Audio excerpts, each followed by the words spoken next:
गुरुर्ब्रह्मा गुरुर्विष्णू गुरुर्देव महेश्वर श्री सद्गुरु साक्षात परब्रह्म तस्मै श्री सद्गुरुवे नमः. श्री सद्गुरु सत्यदत्त पूजा. श्री सद्गुरु सत्यदत्त पूजा प्रारंभ. श्री गणेश श्री सद्गुरु सत्यदत्त श्री सद्गुरुभ्यो नमः. श्री सद्गुरूंनी आपल्यासमोर श्री सद्गुरु सत्यदत्त पूजा याच्यावर निरूपण दिलेले आहे. ते आपण फक्त श्रवण करावं. भाग हा पहिला झालेला आहे. आता हा भाग दुसरा. प्रत्येक ओवीवर निरूपण आहे. निरूपण म्हणजे काय, सद्गुरू म्हणजे काय. मागे झाले गुरु, सगळ्या प्रकारचे गुरु आहेत. सगळे गुरु आहेत. बहीण पण गुरु आहे, भाऊ पण गुरु आहे. बघा, मोठी बहीण गुरु असते, मोठा भाऊ पण गुरु आहे, पण आई पण गुरु आहे, वडील पण गुरु आहे. कधी कधी लहान भावंडे सुद्धा गुरु असतात. कुठे चुकला तर दाखवतात ना, असं नको, असं बोल, असं वागू नकोस, असं वाग. हे काय आहेत, गुरु आहेत. मित्रसुद्धा गुरु असतात. बघा, कुठे चुकला तर मित्रसुद्धा रोखतो आपल्याला पुढे. अरे ह्या हे काही करू नकोस, हे बरोबर नाही आहे ना. म्हणजे मित्रसुद्धा गुरु असतात. पण सद्गुरू हा एकच आहे. सद्गुरू म्हणजे काय, तर सद्गुरू मोक्षाचा मार्ग दाखवतो. त्याला आपण सद्गुरू म्हणतो. सद्गुरू देव कुठे आहे हे दाखवतो. तो दाखवतो. तो काय म्हणतो, पूर्ण भरलेला आहे देव. परब्रह्म पूर्ण भरलंय आणि उरलंय आहे ना. परब्रह्म पूर्ण ब्रह्मांडामध्ये भरून उरलेलं आहे. तो परब्रह्म तो तुमच्या आमच्यात आहे. हे कोणी दाखवलं, सद्गुरूंनी दाखवलं. गुरुनी नाही दाखवलं, हे सद्गुरूंनी दाखवलं. देवाचा मार्ग कुठे आहे हे सद्गुरूंनी दाखवलं. म्हणून सद्गुरू सगळ्यात श्रेष्ठ आहे. सद्गुरू परब्रह्माचं स्वरूप आहे. म्हणून पहिल्या ह्याच्यामध्येच झाले, पहिल्या भागामध्ये झाले गुरुर ब्रह्मा गुरुर विष्णू गुरुर्देव महेश्वरा सद्गुरू साक्षात परब्रह्म तस्मै श्री सद्गुरुवे नमः. पहिल्या भागामध्ये झाले. आता दुसऱ्या भागामध्ये काय दिलंय, सद्गुरू कसा आहे ते आपण बघूया. आणि हे काय आहे, सद्गुरू सत्यदत्त पूजा. सद्गुरू कोण आहे, सत्यदत्त. सत्यदत्त म्हणजे कोण, तर विष्णूचाच अवतार. आणि सद्गुरू पण त्याचाच अवतार आहे, परब्रह्माचा. सत्यदत्त कोण, तर परब्रह्म. परब्रह्म आणि सद्गुरू पण कोण आहे, परब्रह्म. ओवी पुढे दिलेली आहे. ब्रह्मानंदम परमसुखदम केवलम ज्ञानमूर्तिम द्वंद्वातीतं गगनसदृशं तत्त्वमस्यादिलक्ष्यम् एकं नित्यं विमलमचलं सर्वादिसाक्षिभूतं भावातीतं त्रिगुणरहितं सद्गुरुतं नमामि. बघा, सद्गुरू कसा आहे, ब्रह्मानंदम, पूर्ण ब्रह्मांडाचा आनंद देणारा असेल तर तो सद्गुरू. पूर्ण ब्रह्मांडातून जो आनंद देणारा आहे तो सद्गुरू. तो सद्गुरू कसा आहे, परम सुखदम. बघा, त्या सद्गुरूची जर ओळख करून दिली, सद्गुरूंनी जर निरूपण दिला आणि तो जर श्रवण केला आपण, तो तो कसा श्रवण आहे, परम आहे, सुखदम आहे. त्याच्या सुखद आनंद आहे. पूर्ण सुख भरलेलं आहे त्याच्यामध्ये, सद्गुरूमध्ये. सद्गुरू शब्दामध्ये सुद्धा सुख भरलंय. आणि सद्गुरू स्पर्शाने, सद्गुरू रूप रस गंधाने पण परम सुखदम आहे. तर सद्गुरू निरूपणाने सुद्धा काय आहे, परम सुखदम आहे. सद्गुरू कसा आहे, ब्रह्मानंदम परम सुखदम. सद्गुरू कसा आहे पुढं, केवलम ज्ञानमूर्ती. केवलम ज्ञानमूर्तिम. सद्गुरू कसा आहे, फक्त ज्ञानाची मूर्ती आहे. ज्ञानाची मूर्ती का दाखवली? ज्ञान कुठलं आहे? तर देवाचं. देवाचं ज्ञान का आहे? बघा, देवाचं ज्ञान का आहे सद्गुरूकडे? तर सद्गुरू प्रत्यक्षात परब्रह्माचा अवतार आहे. आणि जेव्हा पूर्ण नारायणाने सगळं निर्माण केलं, प्रत्यक्षात नारायण प्रगट होऊन सूर्य चंद्र यांना निर्माण केलं. चंद्राला तर समुद्रातूनच काढलं. बाकीचे त्रिदेव निर्माण केले.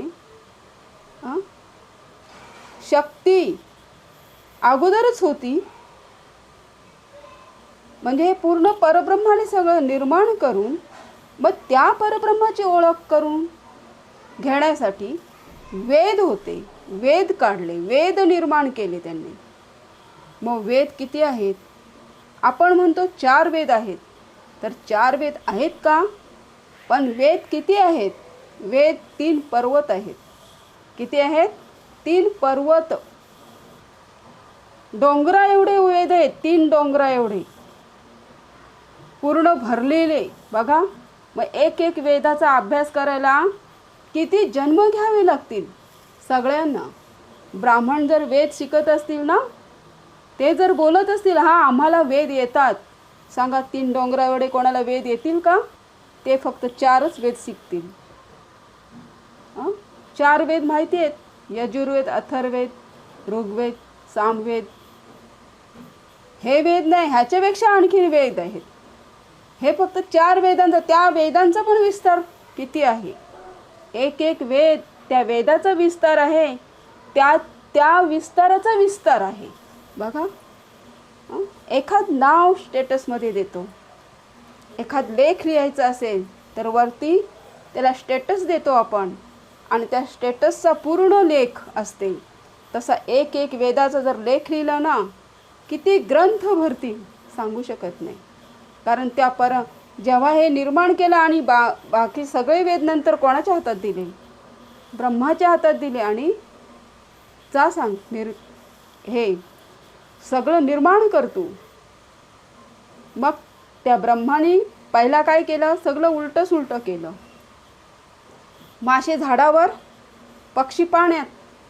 पक्षी तडफडायला लागले, मासे पण तडफडायला लागले. अरे असं कसं तडफडतोय? मग प्रत्यक्षात नारायणाने सांगितलं, ते वेद आरशात बघ. पहिला आरसा दाखवला. आरसा कसा आहे माहिती आहे ना? मग आरसा दाखवला. मग पक्षी कुठे ठेवले?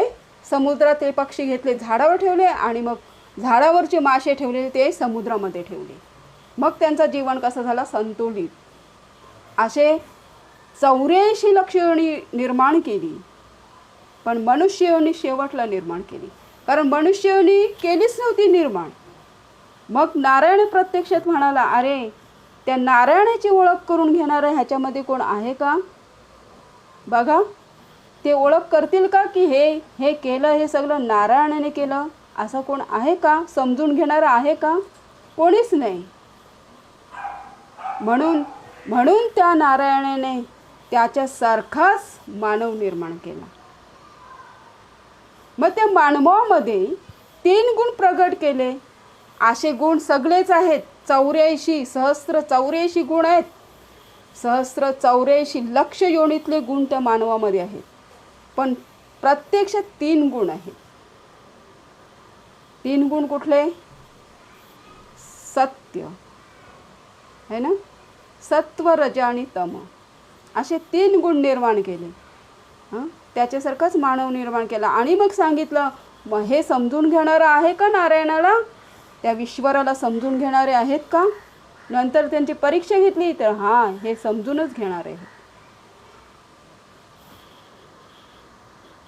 प्रत्यक्षात हे वेदांचं ना, वेद. आणि मग ते ब्रह्माने कसं जन्म दिला, कशातून जन्म दिला? भाग्यातून जन्म देणारे कोण? ते सप्त ऋषी झाले. मुखातून जन्म देणारे, नाकातून जन्म देणारे, कुठून जंघेतून जन्म देणारे, असे निर्माण केले. मग प्रत्यक्षात पृथ्वीवर सांगा हे निर्माण केले. त्रिदेव कुठे राहिले? वैकुंठातच ना, ब्रह्मलोकात ब्रह्मदेव. विष्णू लोकात विष्णुदेव आणि प्रत्यक्षात महेश्वर कुठे राहिला तर हिमालयात. मग ते पृथ्वीवर आले का? नाहीच. मग त्यांना शिकवण कोण देणार की नारायण कोण आहे, देव कोण आहे? मग प्रत्यक्षात नारायणाने त्या परब्रह्माचं स्वरूपच सद्गुरू पाठवलं की देव कुठे आहे. परब्रह्माचा स्वरूप आहे तो सद्गुरू म्हणून आपल्यासाठी पाठवलं. म्हणून त्या सद्गुरूला स्पर्श करा. बघा, त्या स्पर्शाने पुण्यही वाढतं, दर्शनाने पुण्यही वाढते. म्हणून सद्गुरूला म्हटलंय ब्रह्मानंदम परमसुखदम केवलम ज्ञानमूर्ती. सद्गुरू हा फक्त ज्ञानाची मूर्ती आहे. त्याच्याकडे विकार नाही आहेत. विकार आहेत, पण विकार कसे आहेत? विकार सद्गुरूच्या अधीन आहेत. आणि मानवाकडे या तर मानव विकारामध्ये भरलेला आहे. मानव कशामध्ये भरलेला आहे? विकारामध्ये. आणि मानवाच्या डोक्यावर विकार, पण सद्गुरूच्या पायाखाली विकार. बघा, सद्गुरूच्या चरणाखाली विकार. म्हणून सद्गुरू काय त्या विकारांचा मर्यादित वापर करतो. सद्गुरूला क्रोध आहे, सगळं आहे, पण कसं आहे? मर्यादित. सांगा, आपल्याला कुटुंबाची चिंता आपण वाहतो, चिंता करतो कुटुंबाची, पण सद्गुरू हा पूर्ण विश्वाची चिंता करतो. सांगा, त्याला कुठे कमजोरी आहे का? नाही. तर तो परब्रह्म स्वरूप आहे.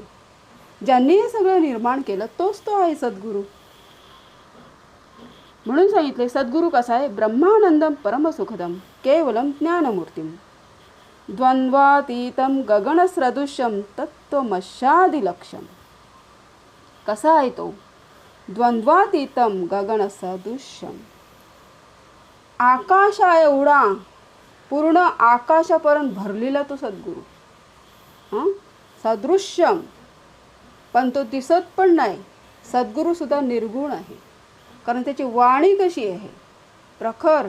बघा, जेव्हा सद्गुरू निरूपण करतात ना, आणि तिथे आपण जर श्रवणाला बसलो, नंतर ते श्रवण आपल्या कानावर पडलं, पण जेव्हा आपण उठतो ती वेळ निघून जाते श्रवणाची. जेव्हा उठतो आणि बाहेर जातो, चप्पल घालतो, तेव्हा सद्गुरू काय बोलले हे आपल्याला आठवत नाही. आपल्या परेशसुद्धा राहत नाही, आपल्या डोक्यातसुद्धा राहत नाही. बघा, चप्पल घातले म्हणजे काय? ते विषय आले. मग सद्गुरू कसा आहे? गगनसदृश्यम. सदृश्यम, दिसतो पण आणि दिसत पण नाही, असा सद्गुरू आहे. तत्त्वमस्यादिलक्ष्यम. कसा आहे सद्गुरू? तत्व, सगळे तत्वानी मस्यादिलक्ष्यम. सगळे तत्व सद्गुरूच्या अंगी आहे, कारण तो परब्रह्म स्वरूप आहे. जर परब्रह्माला बघितलं ना, तर परब्रह्मामध्ये सगळं ब्रह्मांड आहे. पूर्ण ब्रह्मांड परब्रह्मामध्ये दिसतो. तसंच सद्गुरू त्या ब्रह्मांडाची ओळख सांगतो. मग ब्रह्मांडाची ओळख साधारण गुरु सांगू शकतो का? तर नाही. त्या परब्रह्मामध्ये पूर्ण ब्रह्मांड आहे. मग परब्रह्माचं स्वरूप सद्गुरू. म्हणून सद्गुरू त्या ब्रह्मांडामध्ये काय काय आहे, किती तत्व आहेत, काय काय आहेत, कुठले ग्रंथी आहेत, कुठल्या काय नाही, ते सगळं सांगतो. सगळं निरूपणच देतो. मग एका गुरुमध्ये हे नाही. गुरु हा सांगू शकत नाही, सद्गुरू हा सांगतो. सद्गुरू काय सांगतो? आपल्याला ब्रह्मांडाचं काय करायचं? प्रत्यक्ष मनुष्य करतो. हे काय कोणी निर्माण केलं, ते कोणी निर्माण केलं? सद्गुरू म्हणतो ते नको विचारूस, तू एकच विचार, देव कुठे आहे? देव कुठे आहे? तू इकडे तिकडे भटकायला पण जाऊ नको. देव तुझ्या अंतरी आहे. मग तुझ्या जर अंतरी आहे, तुझ्यासारखा दुसरा माणूस आहे तर त्याच्या पण अंतरी आहे. मग सद्गुरूने सांगितलं तुझ्या हृदयात जर देव आहे तर समोरचा जो माणूस आहे त्याच्या पण हृदयात देव आहे. मग तो समोरचा माणूस असो राक्षस असो, त्याच्या अंतरी पण देव आहे. मग ह्या देहाने जर त्या देहाला त्रास दिला तर तो कोणाला त्रास दिल्यासारखा होईल? मुद्दामहून त्रास दिला तर परमेश्वराला. बघा, या देहाने समोरच्या देहाला जर त्रास दिला, समोरच्या देहाने काहीच केलं नाही, आणि जर आपण त्रास दिला तर, कारण ह्या जर देहात हृदयात जर परब्रह्म आहे तर त्याच्या हृदयात पण परब्रह्म आहे. मग ह्या देहाने दुसऱ्या देहाला त्रास दिला तर आपण कोणाला त्रास देतो? त्या परब्रह्माला त्रास देतो. म्हणून सद्गुरू ओळख करून देतो की दुसऱ्या माणसाला मुद्दामून त्रास द्यायचं की नाही द्यायचं. मग घेताना आपण काय घ्यायचं ते आपण ठरवायचं मनुष्याने. मग सद्गुरू कसा आहे? द्वंद्वातीतम गगन सदृश्यम. द्वंद्वातीतम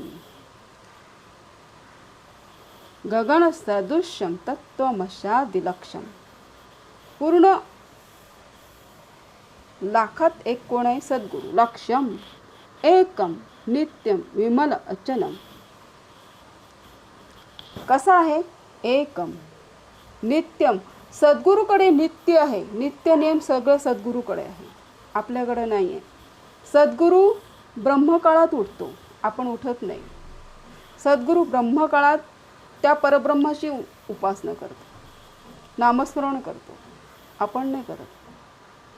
सद्गुरू जेव्हा परब्रह्माची नामस्मरण करतो तेव्हा त्याच्या समोर परब्रह्मच असतो, आपल्यासमोर सगळे विकार असतात. मग सद्गुरू कसा आहे? एकम नित्यम विमल अचलम. विमल. सद्गुरू हा मल नाही, सद्गुरूला मलच नाही. मग सद्गुरूकडे विकार नाही आहेत, निर्विकारी आहे. सद्गुरू कसा आहे? निर्गुण आहे, निराकार आहे. फक्त तो तुम्हा आम्हाला सांगण्यासाठी आकार घेऊन आलेला आहे. तुम्हा आम्हाला सांगण्यासाठी आकार घेऊन आलेला आहे, आकारात आलेला आहे. कारण मनुष्य देव जेव्हा पृथ्वीवर येतो धर्माचं रक्षण करण्यासाठी, तेव्हा त्याला देह, मानवाचा देह धरूनच यायला लागतो. बघा, देव हा, ईश्वर हा, निर्गुण हा, त्याची ओळख करून द्यायची असेल तर त्याला निर्गुणाला देह धरून यायला लागतो, माया धरून यायला लागते.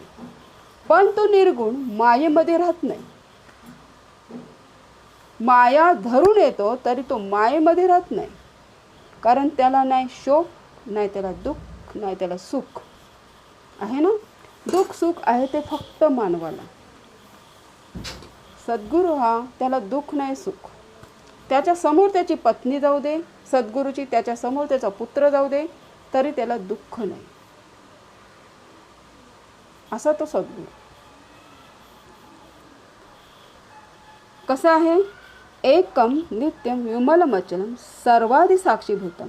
विमल अचलम, अचल आहे, अचल.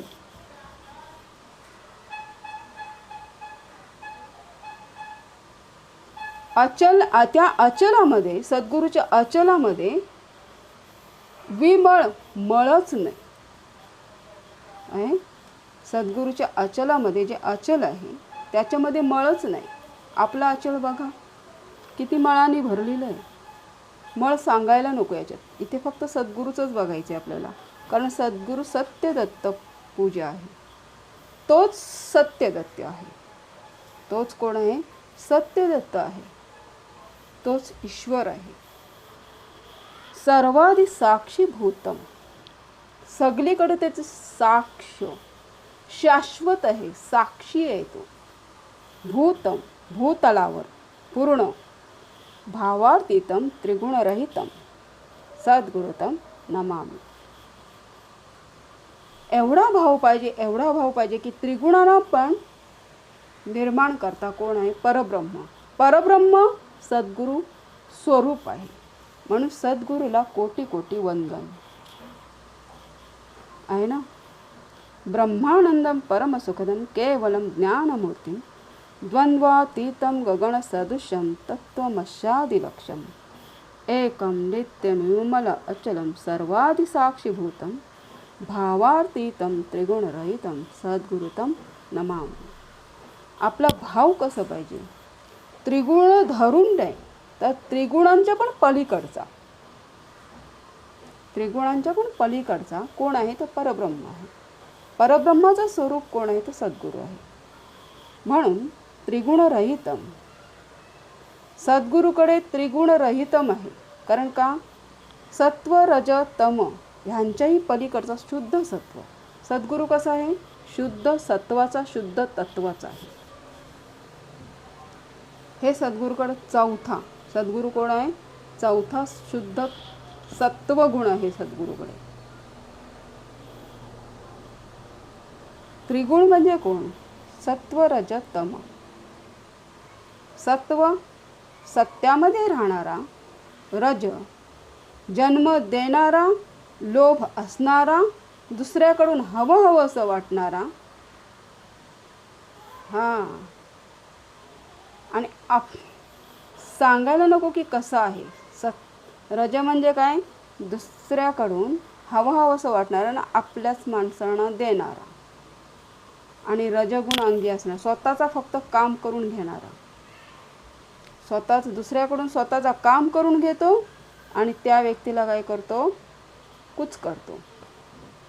हां, स्वतःचं काम झालं की त्या व्यक्तीला कुच करणारा, असं तो रजगुण. तमगुण काय करतो? त्याच्याकडे सत्वगुण असतो. तमगुण म्हणजे राक्षस. तमगुण असावा, हे सगळे गुण असावे माणसावर, पण कसे असावे? सत्वगुण तो जास्त असावा, रजगुण हा मर्यादित, तमगुण पण मर्यादित असावा, आणि सत्वगुण हा अमर्यादित असावा. सत्वगुणाला बऱ्याच परीक्षा द्याव्या लागतात. रजतमाला नाही द्यावं लागत, पण सत्वगुणी जो राहतो ना, त्यालाच कष्ट आहेत. त्यालाच या पृथ्वीवर सगळे कष्ट आहेत, भोग आहेत. रजतमाला नाही भोग, पण सत्वाला जास्त भोग आहे. त्याला सगळ्या परीक्षा द्यायला लागतात. आणि रज काय करतो? दुसऱ्यांच्या कॉफ्या करतो आणि पास होतो. हां, परीक्षेत सुद्धा दुसऱ्यांच्या कॉफ्या करून पास होणारा रजगुण. तमोगुण काय करतो? नाही दिलंस ना तुम्ही, बघतो तुला. हां, पण सत्वगुण कसा आहे? दुसऱ्यांचं घेऊन आपल्याला पचणार नाही, दुसऱ्यांना धमकी देऊन जबरदस्तीने घेऊन पण पचणार नाही. मग आपल्याला मिळेल त्यामध्ये किती का नाही मार्क पडत नाही, नापास झालं तरी चालेल. हा सत्वगुण असतो. पण तो सत्वगुण असतो म्हणून कुठं ना कुठं तरी थोडासा तो वर चढलेला असतो. असा सत्वगुण तो परीक्षेत असो, संसारात असो, देवाकडे असो, कुठे पण असू दे, पण तो सत्वगुण कसा आहे? तंतोतंत. बाकीचे सगळे असे 95% भरलेले असे असतात. पण शुद्ध सत्वगुण जो असा आहे ना, सत्वगुण आला की त्याच्याकडे बघा शुद्ध सत्वगुण यायला लागतो. आणि शुद्ध सत्वगुण असेल ना, तर अख्ख्या विश्वावर राज्य करतो. शुद्ध सत्वगुण, आणि अख्खा विश्व त्याच्या अधीन असतो, असं शुद्ध सत्वगुण. पण शुद्ध सत्वगुणच वापरा, पण शुद्ध सत्वगुणाला सुद्धा बऱ्याच परीक्षा द्याव्या लागतात, बऱ्याच परीक्षा पास व्हावं लागतं. सगळ्या परीक्षांना पास झाल्यानंतर तो टोकावर जातो, वैकुंठामध्ये. असंच नाही जात वैकुंठामध्ये. म्हणून सद्गुरू कसा आहे? शुद्ध सत्वगुणाचा आहे. कसा आहे सद्गुरू? शुद्ध सत्वगुण. ब्रह्मानंदम परमसुखदम केवलम ज्ञानमूर्तिम द्वंद्वातीतं गगनसदृशं तत्त्वमस्यादिलक्ष्यम् एकं नित्यनिर्मलाचलं सर्वादिसाक्षीभूतं भावातीतं त्रिगुणरहितं सद्गुरुतं नमामि. त्या सद्गुरूला कोटी कोटी वंदन आहे. कसा आहे सद्गुरू? ब्रह्मानंदम. ब्रह्मानंदम बघा, ब्रह्मानंदम एक बाजूला का होतो? ब्रह्माचा पुत्र असा पण होतो वर्णन. पण ब्रह्मानंदम, ब्रह्मांडात जो आनंद देणारा तो कसा आहे आपल्याला? परम सुखदम केवलम ज्ञानमूर्ती.